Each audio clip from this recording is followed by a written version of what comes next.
Isra Mi'raj bisa 70 kali. Makanya nggak tahu nih orang-orang yang jadi mukibin ini mereka ngajinya nih benar nggak ini sebetulnya. Mereka itu tahu nggak kalau mereka itu sebetulnya bukan akidah Ahlussunnah wal Jamaah. Kalau mereka betul alirannya tuh akidah Ahlussunnah wal Jamaah, coba tanya mana pendapat para sahabat, tabi'in, tabi'in yang menyatakan bahwa Nabi Muhammad ya kan begitu. Itu mukjizatnya wabil khusus dalam Isra wal Mi'raj bisa dilampaui oleh umatnya. Ada nggak sekarang akidah Ahlussunnah wal Jamaah seperti itu?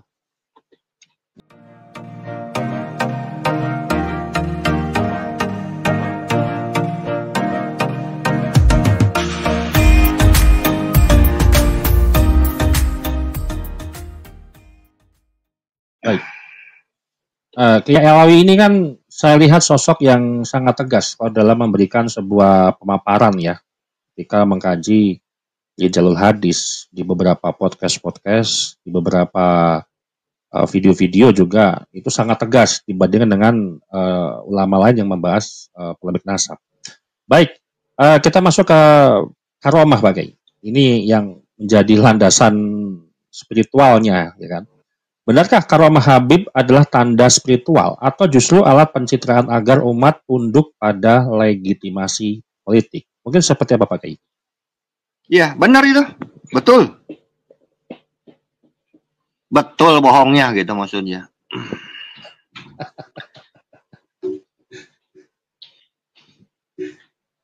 Masa kita mau percaya sama orang bohong? Hah? Nasab ke Nabi nggak nyambung. Sekarang karomahnya begitu dibuat-buat, ya kan gitu? Ya. Isra Mi'raj bisa 70 kali. Makanya nggak tahu nih orang-orang yang jadi mukibin ini mereka ngajinya nih benar nggak ini sebetulnya. Mereka itu tahu nggak kalau mereka itu sebetulnya bukan akidah Ahlussunnah wal Jamaah. Kalau mereka betul alirannya tuh akidah Ahlussunnah wal Jamaah, coba tanya mana pendapat para sahabat, tabi'in, tabi'in yang menyatakan bahwa Nabi Muhammad ya kan begitu.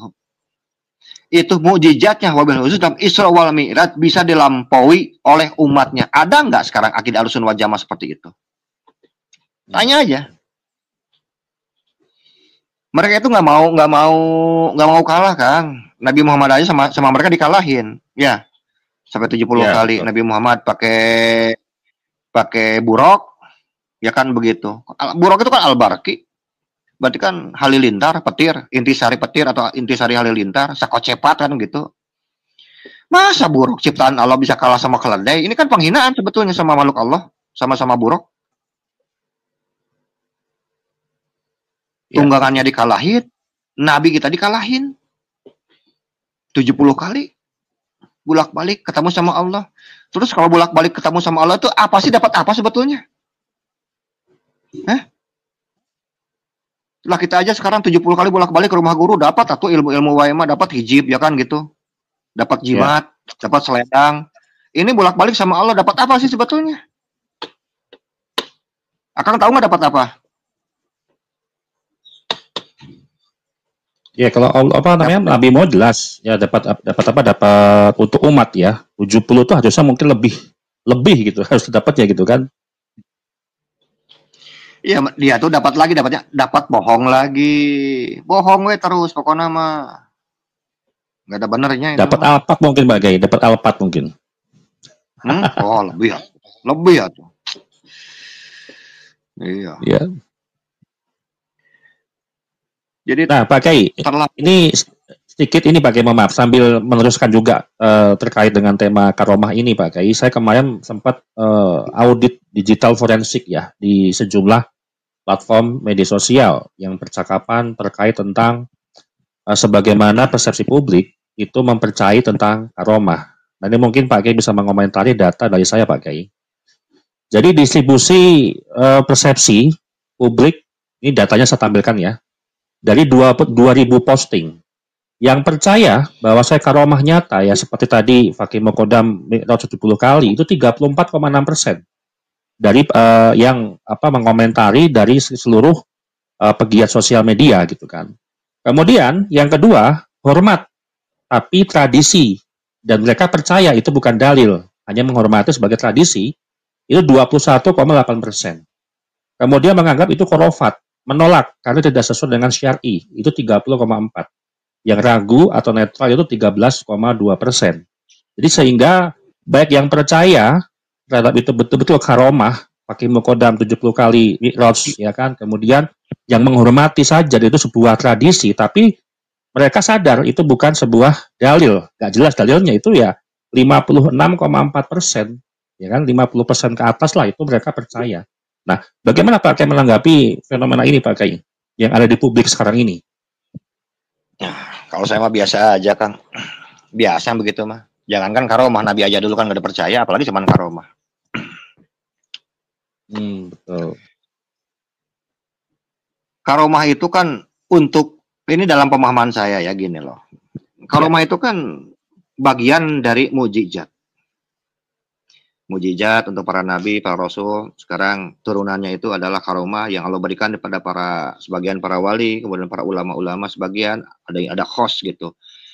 Dan untuk ulama-ulama yang umum itu kan Allah berikan sekarang ma'unah. Itu kan ma'unah itu turunan dari karomah. Sekarang terlalu banyak kan ya tentang penjelasan para ulama ya. Itu kan dalam bidang tasawuf ya, yang namanya karomah itu. Ya. Dan untuk orang-orang sekarang yang nggak percaya ilmu tasawuf itu kan, mereka yang wajar lah kalau mereka sekarang nggak percaya karomah, wong ilmu tasawuf aja enggak. Padahal kalau kita salah satu hadis Nabi aja sekarang mengatakan begini, innama buistu liutami makarimal akhlak. Sesungguhnya aku diutus untuk menyempurnakan akhlak yang baik. Kalimatnya akhlak, menyempurnakan, menjadi insan kamil. Ya, bukan bacaannya sekarang harus lebih fasih, bukan. Bukan rukunya harus persis banget sama Kanjeng Nabi, enggak. Takbirnya harus persis banget, enggak juga. Jadi dalam hadis ini Nabi Muhammad itu lebih menyitir kepada urusan ruhani, kepada urusan akhlak. Akhlak ini kan bagian tasawuf. Apakah ilmu fikih sekarang membahas bagaimana caranya orang untuk ikhlas? Apakah sekarang ilmu fikih membahas bagaimana caranya agar bisa menghindari sekarang yang namanya riya, menghindari syirik? Ya. Apa yang namanya ridho? Yang namanya mutmainah itu apa? Terus apa aja harus kita lakukan? Itu kan nggak dikaji dalam kajian ilmu fikih. Jadi beda antara sekarang ulama ahli fikih dengan ulama ahli tasawuf. Masing-masing ada fakultasnya masing-masing. Masing-masing ada disiplin ilmunya masing-masing. Jadi makanya aneh ketika sekarang Nabi Muhammad sekarang memberitakan kita untuk memperhatikan ibda binafsik, itu kan rohani kita, jiwa kita. Ya. Dan banyak orang sekarang yang menyepelekan dengan menganggap, wah ilmu tasawuf itu nggak ada, belajar ilmu tasawuf itu bid'ah, karomah itu bid'ah. Harus balik lagi. Sekarang saya tanya, kenapa sekarang iblis sekarang yang begitu hebat ilmu pengetahuannya, yang pangkatnya sudah bejibun lah, wah juara wae ta iblis tah macam-macamnya. Sampai sebagian para malaikat sekarang banyak yang syirik dengan ibadahnya. Kan salah satu sebutnya kan al-abid, al-ibadah, al-arif, hamba Allah yang makrifat. Itu kan dalam salah satu kitab Imam Al-Ghazali sudah dibahas, kurang lebih ada 10 sebutan buat iblis itu. Ya. Iblis dia paling tahu lah semua yang pernah disampaikan kepada Nabi Adam alaihissalam sampai Nabi Muhammad. Kalau kita bicara Quran, bicara Taurat, bicara Injil, Zabur, iblis majagona, apa semua. Bicara hadis, iblis paling tahu. Tauhid, dia makhluk yang tauhid. Sampai karena sekarang mengelilingi aras segala macam, mendapatkan gelar al-abid dan arif, itu kan berarti ciri bahwa itu orang yang bertauhid. Makhluk Allah yang bertauhid. Cuman satu nggak lulusnya. Ilmu tauhidnya lulus. Ilmu fikihnya dia paling paham. Cuman satu kan nggak lulusnya kan. Ilmu tasawuf sombong. Jadi orang yang nggak percaya ilmu tasawuf ini orang-orang sombong ini. Jadi hati-hati, ya. Jadi orang yang nggak percaya tentang adanya karomah, biasanya pesan saja. Ya belajar lagi aja, gitu aja lah, ya. Ya.